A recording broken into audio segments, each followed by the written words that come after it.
Okay. Is it me or did Susan sound like Urkel from Family Matters in the beginning of this episode? I promise not to snort or laugh anymore. And I'm going to come back to Susan, Miss Vice President, who had a little gaffe and it became everybody loved her and she ended up being confirmed. I'll come back to her. I've got to go to Rose and Lois. And let me tell you why. It is too sad that two women were in love with each other back when being in love and of the same sex was not considered, it's still not considered today, the appropriate thing to do, quote unquote. But here they were in love, could not profess their love for each other.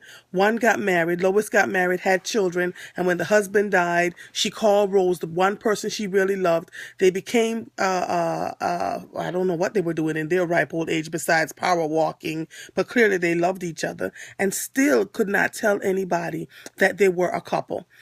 That kind of secrecy is crazy.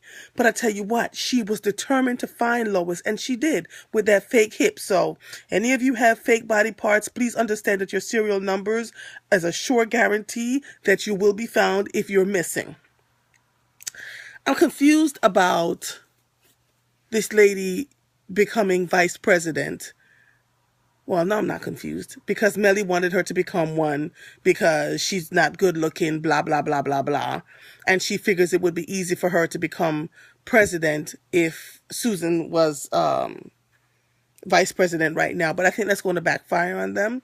I would love to know what Fitz said to them in that room, that briefing room, that made them decide to vote for her because, you know, they couldn't stand Fitz. And quite frankly, Fitz is getting on my nerves.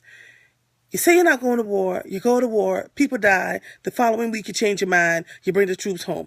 You're the wishy-washiest thing I've ever seen. And listen, I think Olivia is just sick and tired of him as I am, but I digress. Leo and Abby. People, listen to me. Do not have relations with anybody that you work with, especially your boss. You see what happened to Leo, right? Abby fired his behind before he could blink and twitch his lips twice. God, he was rough on Susan, but she made it through. So,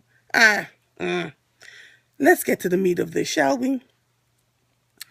Huck's wife went to David and said that she found some tapes, she had evidence of B613, and Huck was supposed to go in after having a conversation with David and everybody else about what he was going to say, and he said, I choose live, I'm going to make sure everybody stays alive.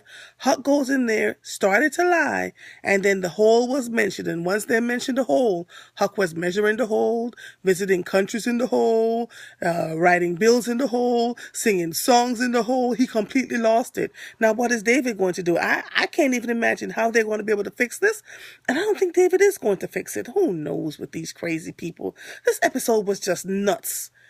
But I still had a wonderful time watching it.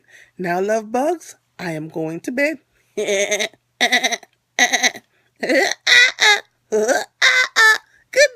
night.